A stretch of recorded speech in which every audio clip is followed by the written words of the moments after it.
Kailasa YouTube ചാനലിലെ പുതിയൊരു വീഡിയോയിലേക്ക് എല്ലാവർക്കും സ്വാഗതം.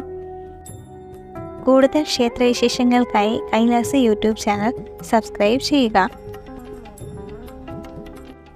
ചക്കുളത്തുകാവ് ഭഗവതി ക്ഷേത്രം ആലപ്പുഴ ജില്ലയിലെ തലവടി പഞ്ചായത്തിൽ നീരേറ്റുപുറത്ത് സ്ഥിതി ചെയ്യുന്ന ഒരു പ്രമുഖ ഹൈന്ദവ ക്ഷേത്രമാണ് ചക്കുളത്തുകാവ് ശ്രീ ഭഗവതി ക്ഷേത്രം.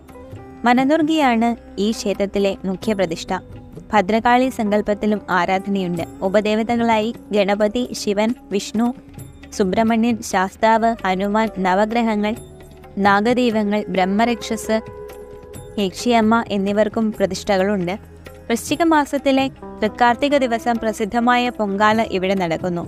അന്നപൂർണീശ്വരിയായ ദേവിക്ക് മുൻപിൽ സ്ത്രീകൾ ഇഷ്ടകാര്യസിദ്ധിക്കായി നടത്തുന്ന ദ്രാവിഡ ആചാരപ്രകാരമുള്ള മറ്റൊരു ആരാധനയാണ് പൊങ്കാല.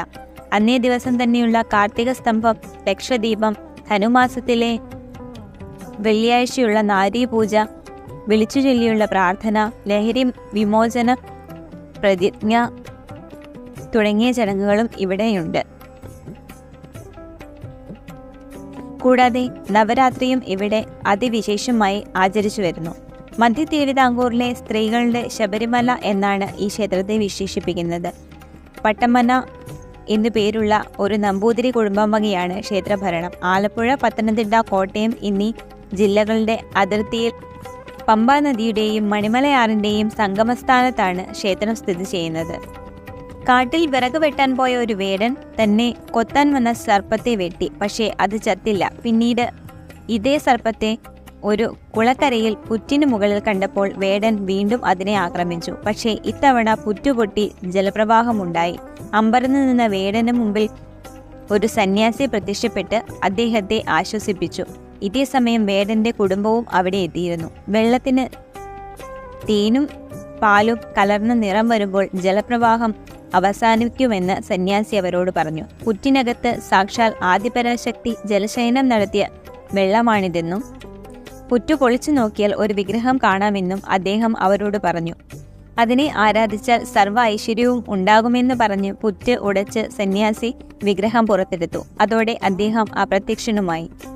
അന്ന് രാത്രിയിൽ സന്യാസിയായി പ്രത്യക്ഷപ്പെട്ടത് സാക്ഷാൽ നാരദമുനിയാണെന്നും വേടന് സ്വപ്നദർശനമുണ്ടായി. ആ വിഗ്രഹമാണ് ചക്കുളത്തുകാവിൽ കുടികൊള്ളുന്നതെന്നാണ് ഐതിഹ്യം. അന്നു മുതൽ വേടനും കുടുംബവും ആ വനത്തിൽ തന്നെ താമസം തുടങ്ങി. എല്ലാ ദിവസവും കാട്ടിൽ പോയി വിറകും ഭക്ഷണങ്ങളും ശേഖരിച്ച് മൺകലത്തിൽ പാചകം ചെയ്താണ് അവർ കഴിച്ചുപോകുന്നത്. ഉണ്ടാക്കുന്ന ഭക്ഷണത്തിന്റെ ഒരു പങ്ക് ഭഗവതിക്ക് നൽകിയ ശേഷമാണ് അവർ കഴിച്ചിരുന്നത്. ഒരു ദിവസം അവർക്ക് ഭക്ഷണ സാധനങ്ങൾ ശേഖരിച്ച് സമയത്തിനെത്താനായില്ല.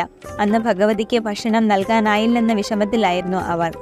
എന്നാൽ പാചകത്തിനായി മരച്ചുവട്ടിൽ ചെന്നപ്പോൾ കലം നിറയെ ചോറും കറികളും കായ്കനികളും ഇരിക്കുന്ന കാഴ്ചയാണ് വേടനും കുടുംബവും കണ്ടത്. ആഹാര സാധനങ്ങൾ അവിടെ എത്തിയത് ദേവീകൃപ കൊണ്ടാണെന്ന് മനസ്സിലാക്കിയ അവർ ഭക്തി കൊണ്ട് ഉച്ചത്തിൽ ദേവീനാമങ്ങൾ ഉരുവിട്ടു. ഇതേ സമയം ഒരു അശരീരിയുമുണ്ടായി. അതിങ്ങനെയായിരുന്നു: മക്കളെ, നിങ്ങൾക്കു വേണ്ടി ഉണ്ടാക്കിയതാണ് ഈ ആഹാരം. ആവശ്യത്തിന് കഴിച്ചു വിശ്രമിക്കുക. നിങ്ങളുടെ നിഷ്കളങ്ക ഭക്തിയിൽ ഞാൻ സന്തുഷ്ടയാണ്. തീരാ ദുഃഖങ്ങളിൽ പോലും എന്നെ കൈവിടാത്തവർക്ക് ഞാൻ ദാസിയും തോഴിയുമായിരിക്കും. ഭക്തിപൂർവം ആര് എവിടെ നിന്ന് വിളിച്ചാലും അവരോടൊപ്പം ഞാൻ എപ്പോഴും ഉണ്ടായിരിക്കും. ഈ ഓർമ്മ പുതുക്കാനാണ് ചക്കുളത്തുകാവിൽ ജനലക്ഷങ്ങൾ പൊങ്കാലയിടുന്നത്. ഭക്തർ അമ്മയ്ക്ക് പൊങ്കാലയിടുമ്പോൾ അവരിൽ ഒരാളായി അമ്മയും പൊങ്കാലയിടാനുണ്ടാകുമെന്നാണ് വിശ്വാസം. പിൽക്കാലത്ത് ആ വേടനും കുടുംബവും സ്ഥലം വിട്ടുപോവുകയും ബ്രാഹ്മണർ അവിടെ താമസമാക്കുകയും ചെയ്തു. അവരിൽ പ്രധാനിയായ പട്ടമന ഇല്ലത്തെ നമ്പൂതിരി മാന്ത്രിക വിധികളോടുകൂടിയ ക്ഷേത്രം ഇവിടെ പണി കഴിപ്പിക്കുകയും ചെയ്തു. അങ്ങനെയാണ് ചക്കുളത്തുകാവ് ക്ഷേത്രം നിലവിൽ വന്നത്. 1981 ക്ഷേത്രത്തിൽ നടന്ന നവീകരണത്തിനു ശേഷം അഷ്ടബാഹുക്കളോടുകൂടിയ വനദുർഗയുടെ വിഗ്രഹം പ്രതിഷ്ഠിക്കുകയും ചെയ്തു. നീരേറ്റുപുറം ഗ്രാമത്തിന്റെ ഏതാണ്ട് ഒത്ത നടുക്കായാണ് ക്ഷേത്രം സ്ഥിതി ചെയ്യുന്നത്. കിഴക്കോട്ടാണ് ക്ഷേത്ര ദർശനം. കേരളത്തിലെ പ്രധാന നദികളായ പമ്പാ നദിയും മണിമലയാറും യഥാക്രമം ക്ഷേത്രത്തിന്റെ തെക്കും വടക്കും മാറി ഒഴുകുന്നു.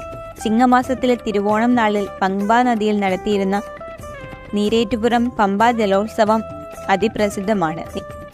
ക്ഷേത്രത്തിന്റെ വടക്കുഭാഗത്തുകൂടെ അമ്പലപ്പുഴ തിരുവല്ല സംസ്ഥാന പാത കടന്നുപോകും.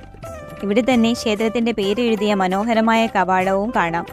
അതും കടന്ന് അല്പദൂരം സഞ്ചരിച്ചാൽ ക്ഷേത്രത്തിന് മുമ്പിലെത്താം. ക്ഷേത്രത്തിന് മുന്നിലായി വലിയ ആൽമരം കാണാം. കാർത്തിക സ്തംഭം. അധർമ്മത്തിൻ്റെയും തിന്മയുടെയും ഭൗതിക പ്രതീകമാണ് കാർത്തിക സ്തംഭം. അത് കത്തിച്ച് ചാമ്പലാകുന്ന ചടങ്ങിലൂടെ തിന്മയെ അഗ്നി വിഴുങ്ങി നന്മ ആധിപത്യം സ്ഥാപിക്കുന്നു എന്നാണ് വിശ്വാസം. വൃശ്ചിക മാസത്തിലെ തൃക്കാർത്തിക ദിവസമാണ് ഈ ചടങ്ങ് നടക്കുന്നത്. പൊക്കമുള്ള തൂണിൽ വാഴക്കച്ചി, പഴയ ഓലകൾ, പടക്കം, ദേവിക്ക് ചാർത്തിയ ഒരു വർഷത്തെ ഉടയാടകൾ എന്നിവ കെട്ടിപ്പൊതിഞ്ഞ് അതിന്മേൽ നാടിൻ്റെ സർവ്വ തിന്മകളെയും ആവാഹിക്കുന്നു. ദീപാരാധനയ്ക്ക് മുമ്പായി അത് കത്തിക്കും. സർവ്വ ദുഃഖ ദുരിതങ്ങളും ഇതോടെ തീരുമെന്നാണ് വിശ്വാസം. നാരീപൂജ. ചക്രത്തകാവിലെ ഏറ്റവും ശ്രദ്ധേയമായ അനുഷ്ഠാനമാണ് നാരീപൂജ. അന്നേ ദിവസം ഇന്ത്യയിലെ പ്രശസ്തരായ നാരികളെ അതിഥികളായി ക്ഷണിച്ച് ഇവിടെ നാരീപൂജ നടത്തിവരുന്നു. അലങ്കൃത പീഠത്തിൽ സ്ത്രീകളെ ഇരുത്തി ഭക്തി ആദരപൂർവം പൂജാരി ഇവരെ ദുർഗാസങ്കല്പത്തിൽ പൂജിക്കുന്നു. സ്ത്രീകൾ എവിടെ മാനിക്കപ്പെടുന്നുവോ അവിടെ ദേവതമാർ ആനന്ദിക്കുന്നുവെന്ന സങ്കല്പം സ്ത്രീയെ ശക്തിസ്വരൂപിണിയായി ആരാധിക്കണമെന്ന താന്ത്രിക സങ്കല്പവുമാണ് ഇത്തരമൊരു പൂജയുടെ പൊരുൾ.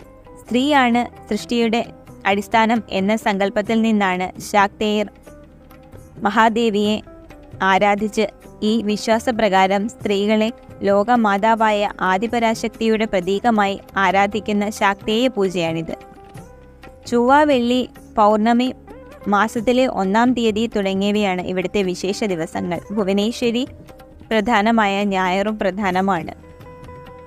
പത്തനംതിട്ട ജില്ലയിലെ തിരുവല്ല നഗരത്തിൽ MC റോഡിൽ നിന്നും ഏകദേശം 9 കിലോമീറ്റർ മാറിയാണ് ചക്രത്തകാവ് ശ്രീ ഭഗവതി ക്ഷേത്രം സ്ഥിതി ചെയ്യുന്നത്. തിരുവല്ല, ഹരിപ്പാട് റെയിൽവേ സ്റ്റേഷനുകളിൽ ഇറങ്ങിയും ഇവിടെ എത്താം.